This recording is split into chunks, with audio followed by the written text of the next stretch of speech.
How about the Belichick audio a day later? Yeah, I mean, okay, it's 7 weeks. You've had more time to think about it now. I mean, it's shots across the bow, total shots across the bow. And I thought he took a shot at Drake May. Like, we talk more about the defensive stuff, the run defense, and he went through all the names every time. Yeah, well, Drake May did some good things. We'll see what it's like when there's real pressure. I mean, he hasn't played in a pressure situation yet. He's not wrong. I mean, he started him against the freaking Texans. How much more pressure do you need than that? No, but there's nothing. There are no stakes. Yeah, right. I understand. Right? Yep. Well, he's played so many games for all the marbles. He has no expectation of winning. No one is looking at Drake May saying you got to go out and win your team games. No. So I wouldn't take that as a shot. I think he is actively trying to create a problem for Gerard Mayo. Which is odd because his son is on the staff, too. You know, Steve. Brian's on the staff. You know, and Brian's a good coach. Are we underestimating how good a coach Steve Belichick was with Gerard as a combination? Where all they had to worry about was coaching defense? This isn't about X's and O's. Okay, I know. This has nothing to do with that. There's nothing to do with actually coaching the team and devising schemes. No, this is about running the room. This is about running the room. This is about controlling the group, having a culture, having a system, having a program, as we like to say. That's what this is about. It's not about coaching. It's not about in-game stuff. He knows Gerard's a good coach. You're right on this because it's really more about the soft stuff. Like, you don't do that. You call these players soft. I had these players. They're tough players.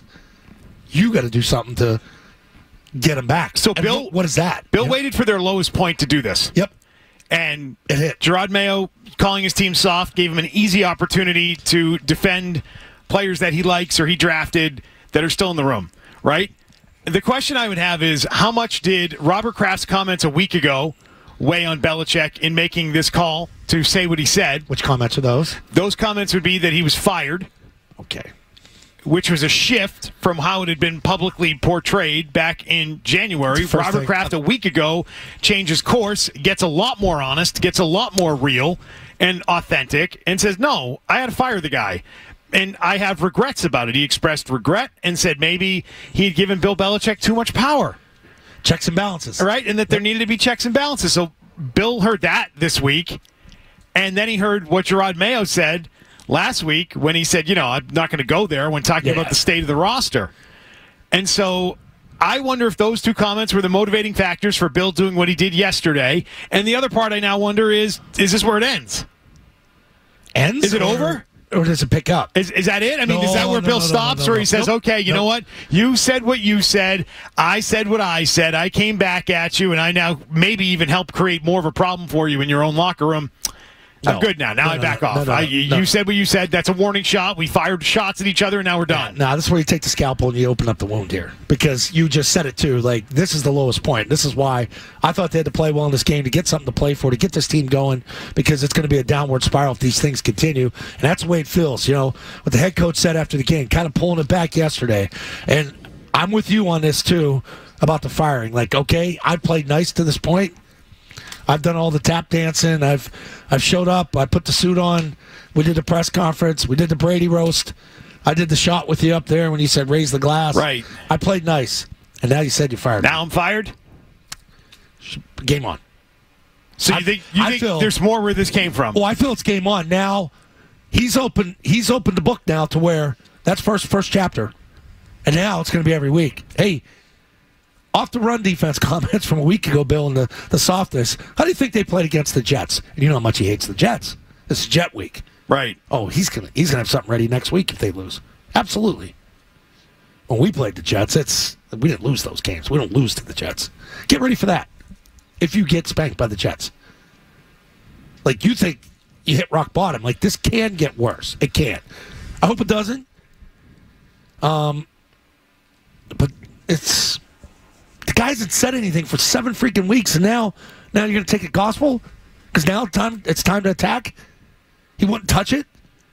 Wouldn't touch it on a podcast with Jim Gray? Wouldn't touch it with Pat McAfee, where McAfee said I'm a bad journalist for not asking that last week? It's like they went right to it. It's like they were waiting for this. It's almost like he's waiting for the crack. He got it, and now he's getting in there. What do you think those players are saying today? The guys that get named by Bill Belichick yesterday. That's our guy. That's the coach that brought me in the league. That's the coach that signed me. That's the coach that gave me the opportunity. Thank you, Coach, for saying that about us, because we are tough players. We're football players. I'm not a quitter. I'm not soft. I played through injuries. I played through broken bones. I've taken shots at halftime. Yeah, Mayo yesterday, or 2 days ago now, is taking a shot at their sort of football character, is what he's doing. Well, the problem, too, is that he then walked it back the day after. Like, that's what makes the Bill Belichick comments, I think, like, so poignant. Because, again, if you just left it at, yeah, we're a soft football team, and he kind of doubled down on that and said, yeah, you know what? I know we have tough guys in that locker room, but right now we're playing like a soft football team. That's something. The fact that he kind of walked it back yesterday, I think, just opened the door for Belichick to take that shot, and Vince McMahon strolled right through that door. Why can't he approach it the way he did yesterday on a Monday? Like, because it looks like you have no conviction and you don't actually know what you're talking about. I'm saying, like, he doesn't. You're all over the map. He doesn't have any conviction. Yeah. You're right. You shouldn't have had it's the heat of the moment, 15 minutes after the game. I'm coming out. I'm telling you what I think about this team. He should have lit them up internally like that. Yes. You guys are effing soft. And then you go out there and, yeah, we didn't play physical today. That's what you say. Because that's where now you open it up to everybody. I'm sure everybody in that building across from us is talking about this. This is one of the stories in the league, one of the big stories. And when Bill opens his mouth, people listen. Problem is, he didn't do it for 7 freaking weeks. I got a problem with that. Like, now we're going to get on it? Where before, when things were great, Mayo gets his first win, he can't even comment on it? Come on. That was a big story that week, too. That was a top 3 story, week 1. Patriots win on the road at Cincinnati. Major upset. Gerard Mayo's first win as a head coach. Team played well, all 3 phases. Belichick-style, quote-unquote, win. He doesn't comment on that, but now we're going to do this. And now he gets the floor. Can't have it both ways, man. You know I like the guy. He can have it both ways. He's having it both ways right now. He didn't have to say anything nice about him in the beginning, and now he's saying what he said. Yep. And Gerard Mayo's this is Bill, classic Bill. Gerard's got a mess on his hands now. Yes, he does. Don't you think this is a huge week for him? Like, this is either going to be a galvanizing pivot point moment for, like, hey, us against the world, or it's just going to spiral away from him completely? I feel this isn't even more about this week, talking about, well, we got to stop this with Aaron Rodgers. We can't let him break containment. We got to watch Devontae Adams. And it's really about Garrett Wilson. This is more about the New England Patriots this week. Yeah. It is. It's them about themselves. When you start hearing from players tomorrow, that's going to be the question, you know, what are you guys as a group? How are you going to respond? How are you sticking together? Are you sticking together? All of that. That all is going to be the story of the week. It's going to be about this team and not about the other team. Open locker room, you're going to Jalen Polk asking, what's peace sign mean? Right. You're going to Kendrick Bourne tomorrow after practice. Day off today. Tomorrow after practice, asking Kendrick Bourne, what do you mean by those comments? Guys eating, taking things into account, taking care of your bodies. What do you mean by that? That's all on the table now. And we'll see if there's any change in the receivers' comments this week. Maybe there will be. Yeah, maybe. I mean, you would have thought if he knew maybe it's addressed. If he knew to smarten up, he would have maybe changed what he said by now. And maybe there'll be some difference in not being able to post on social media. We'll see here. We'll see. Oh, you think there could be a social media ban? Well, I mean, I think you got to reel it in a little bit, don't you? Or it's going to be everybody shooting from the hip. Hurry up, give me my phone. Remember Jason Tatum running in the locker room, getting his phone, getting at Kendrick Perkins? My bigger question about this is, can Gerard Mayo even fix it? That's the question. What can he do? What can he personally do that's going to make this better? Because he's already put himself in a tough spot, and he could really use some true veteran leaders that you keep bringing up. So you keep going back to that. Yep. Right? Yep. But they don't have that guy in that room. They don't have any of those guys in that room. Supposedly, and he mentioned it too, Jonathan Jones talked to the team. And talked to him long after the game. What did he say? Like, that's a guy, he's been here and he's won. He knows what it takes to win. You don't have many carryover guys that knew what it takes, that knows the approach, that knows what hard work is, that know what it is to play through pain. That's a guy that plays hurt all the time, and he always draws one of the toughest assignments every day in the league, covering the fastest guy. Now, Jonathan doesn't do it anymore because you've got Christian Gonzalez, and he's taking the ones, but Jonathan would always take the number 1. And they'd take Gilmore, somebody else, put him on a number 2, and eliminate that. Jonathan Jones would play with help on a 1. That's what he would do every week. That's a guy who knows how to win. What did he say after the game? I'd like to know that. What was his message? I don't know, but is he a guy that puts fear into anybody? It's a guy I'd respect in the locker room. You need a guy who players fear. The Willie McGinnis. Yeah, you need a guy who somebody fears. You got to go in there and have a guy at the corner locker who's going to kick your ass if you don't do what you're supposed to be doing. Brewski, Tippett. Armstrong was like that when I played. You may not like Bruce, but you were afraid as hell from him. So the reality is KJ Osborne based on age and experience in the league and something like that, and the fact that he's a veteran, should be the guy who's saying to Jalen Polk, hey, kid, what are you doing? What are you posting for? Why are you saying these things? How about you shut up and catch some footballs before you start talking the way you're talking? Instead, KJ Osborne's a guy who's putting things on Twitter himself, on Instagram himself. My agent called me a warrior. Like, when you lose the veterans that are supposed to be kind of the veteran presence in the group, that's when you're really in a bad way, and that's why I don't know if he can fix it. I mean, he got a lot of respect because... And he's got guys that are gone. He's got Bentley that's hurt. He's got Andrews that's hurt. He's got guys that maybe might be able to help with this that aren't there, that aren't playing. David Andrews fresh coming off surgery. Yeah, he can't be here. No. He's trying to rehab. Right. Things and keeping players in line. But someone in that room has to become that guy. And I don't know if they have the guy or not. It's tough. You got your highest paid player who's out with blood clots, and he's issuing apologies because he overreacted to an incident down in Providence. All this stuff gets magnified when you get your ass kicked. Sure does.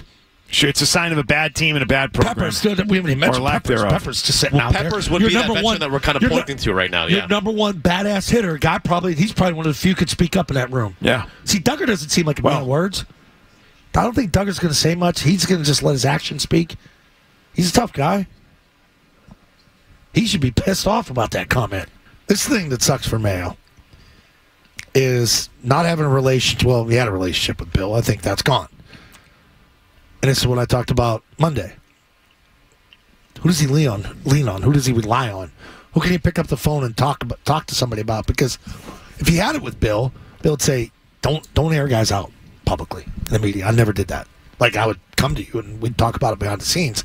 But it never goes over well when you air guys out in the media. And Parcells was big on that too. I remember having meetings with Parcells. He'd be in a team meeting. He goes, here's one thing I could promise all 53 of you guys. You will never hear me rip you in the media. And if somebody says you did, ask him for the quote. Ask him to hear the audio of it, because it'll never happen. I'll rip you in person. No question, honey. I'll come in. I'll call you in my office. I'll tell you exactly where you effing stand. I will never do that to you in the media.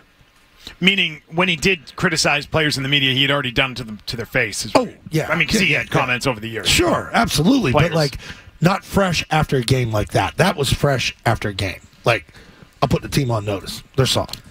But even some of the Polk stuff last week, too, like, it'd be one thing if you had kind of a feel for your players and you were pushing the buttons to kind of get the most out of them, but Polk kind of crumbled and then doubled down, and it feels like that's spiraling too. So I don't know if what he's doing really has a message behind it at all. In terms of Polk. Like Beetle said, like when you look at the snaps, you play 34 snaps, you're not getting penalized on anything. I remember him being out there early in the game. He was out there plenty. It would have stuck with me. Like, I know when guys aren't in the huddle. I'm like, holy crap. Then all of a sudden Osborne starts playing. I'm like, oh, okay, Pop Douglas is sick. Like, that's why he was in the game. He would have never saw the field. If Pop was totally healthy, he would have never saw the field. And all of a sudden he's a warrior, traveling halfway across the world, like his agent credits him for. Yeah, because nobody else on the team did that. Nobody else traveled on that plane to London. Oh, you're such a warrior for it. No. It takes a man to do that. No, it's your job. It's your job. You play where they tell you to play. They got issues. No question, they got issues. And it's being I'd cut off social exacerbated media. by Bill Belichick. I would at that first team meeting tomorrow morning, he loves waiting to tell the players, guys, we're done with the social media crap. I told you and I gave you clearance on it. Now, obviously, it's becoming... And why could you do that? Why could you eliminate the social media? Because now it's becoming a distraction. And it's making you become an individual away from the team. I have no problem you expressing your thoughts or that, but now when you do it immediately after games like that, it makes us look bad as a team. Yeah, it's just bad because he doesn't have any credibility. Gerard Mayo doesn't have any credibility with his players. None. You give him an inch, they take a foot. They're abusing him. They've abused him since day one. They have. And he wants to so badly be a player's coach. And... because he knows what it takes and what he would want as a player. I know he lived it. There are people that think that the Judon situation back in camp was handled well. I was not one of them. I thought that was a bad look for everybody involved. He should have never been allowed on the field. And I thought Gerard Mayo let Matthew Judon walk all over him in that camp. He did. And it was from the jump. Walked all over him, out there showing him up, acting like a complete jackass, disrupting his practice. Playing catch with the fans. Tell him, go ask the owner. Sitting on the mats. Go ask Elliott. Go ask Gerard. Playing with the fans that way. Yeah. In your backyard. He should never been allowed on the field. Yeah, it showed that there was no ability to discipline the team or keep things in line and keep things orderly. He didn't do it then. He's not doing it now. Well, the problem is now with these new league rules, it's the player hold-ins that you have. You know what I mean? If you're gonna hold out, hold out. What does that have to do with showing up and being a complete jackass in practice? I agree with that. I agree with laying on the bags and laying. Right. What are we talking about? That's a hold-in. Because all right, but they don't all look like that. They don't all look like that. He would have got to the field on Belichick. He went through it a year earlier. Was Brandon Ayuk doing that when he was having his weird holdout thing in San Francisco? Was he out there disrupting the practice and being an a-hole? Oh, he threw a fit when he had to go change his shorts, though. Yeah, a little bit, but that was one incident. But Judon had the same exact holdout when Bill was here. He didn't show Bill. All I'm telling you is that anyone who said Gerard Mayo did a good job keeping that thing in order was lying to you. They're not telling you the truth. They didn't watch it with their own two eyes. Because you could go back and look at it now and say it's from wrong. the jump, he hasn't had any real control over the situation, and he doesn't have credibility with his players because he's not a good coach. That's part of the problem. He's not a good head coach. Not that he should be after 7 NFL games as a head coach, but he's definitely not there yet, and guys don't respect him. He can't even get the respect of Jalen Polk. That's the biggest problem here. You can't even get a rookie to respect the head coach. If you can't get a rookie to respect your head coach, how the hell do you expect to go out, call everybody soft, and then bring everybody back in and have a big moment where you're like, all right, we're all going to get going in the same direction together? It's impossible. He's created an impossible situation for himself. And I guarantee you, like, Jalen Polk is looking at it thinking, like, man, I played on a high-flying offense in college. I was one of the most dynamic receivers in the league coming out in the draft, and he can't get me the damn ball. Pop Douglas comes out. What he thinks. Pop Douglas comes out at the start of the year. He starts, stomping his feet and whining on the field. He took accountability for it. I give him credit for that. Whining for the ball. And then what does the head coach do? Yeah, we got to get him the ball. Like, what do you think's going to happen? And that was the best. That wasn't the best interest of the team to get the guy the ball. But it's like, what kind of precedent does that set when that happens? Stomping my feet out here, being demonstrative on the field, middle of a game, we're losing, and I'm pissed about not getting the ball. And then the coach says, yeah, good idea, let's get him the ball. So he feels like he was right. Boy, man, it was such a pivotal week for them. Imagine you get that game to come back to play the Jets at home. And now, you look to next Sunday at 1 o'clock, like, what's it going to be like in here? Because they're going to have some issues early in the game or something, whatever unit, whether it's offense, defense, or special teams. And you're going to hear the groans. And how are you going to respond? How are you going to hit back under adversity? Are you going to be tough? Or are you going to collapse? Are you going to let it fester? It's going to be on full display here next Sunday. And I don't know how they're going to play. I don't. And a scary thing, like you just said, feels like the veterans respect him because they've been through it with him. All these new guys, they're the ones that are doing whatever the hell they want. Man, I just can't underestimate, though, how important the words of Bill and Tom Brady are on this particular topic. Yeah. Tom spit out the same exact words Gerard used and said, yep, and coach would always support it with statistics, and it shows, and it was always proven right. There has been conversations about, does this locker room have any idea who Gerard Mayo was as a player? And the answer is probably not, right? Probably most guys in that room have no idea who Gerard Mayo was as a player. Every single one of them knows what Tom Brady was as a player. Every single one of them knows that he was the player of their generation growing up. They respect him. They adore him. Tom Brady is the biggest of superstars. Bill Belichick has the respect of most of those guys in that room because they played for him last year and respected him until the bitter end of a bad season. To Bill's credit, he kept everything in line in that room last year. There was never a whiff of anything like this going on last year. And I've seen it. And I've seen it when the guy gets on a bus or he enters the room or he gets on the plane. Like everything... It was like Parcells entering the room. Bill had the same effect. Jimmy Johnson had that effect. Pete Carroll did not. But it didn't work well last year. We didn't win games. But when Bill Belichick walked in the room, everybody shut up and you were listening and you were in tune. And you walked on eggshells because of that guy. No one's walking on eggshells right now.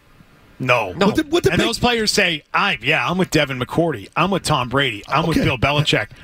Those are some decent names to align yourself with in this conversation about are we soft or not. And Brady, they're saying I'm not soft. This guy's a clown. I'm being backed up by Bill Belichick, Tom Brady, and Devin McCourty. Who are you? And Brady took that pressure and that influence and took it to another organization and did it. What Baker Mayfield say a couple weeks ago? They told me make football fun again here because man, there's a lot of pressure when Tom Brady was here. But that makes you win. What Brady say after it? Yeah. When I had fun, I want to take my kids to effing Disney World. Football is a job. It's work. Pressure to me was getting the next ring.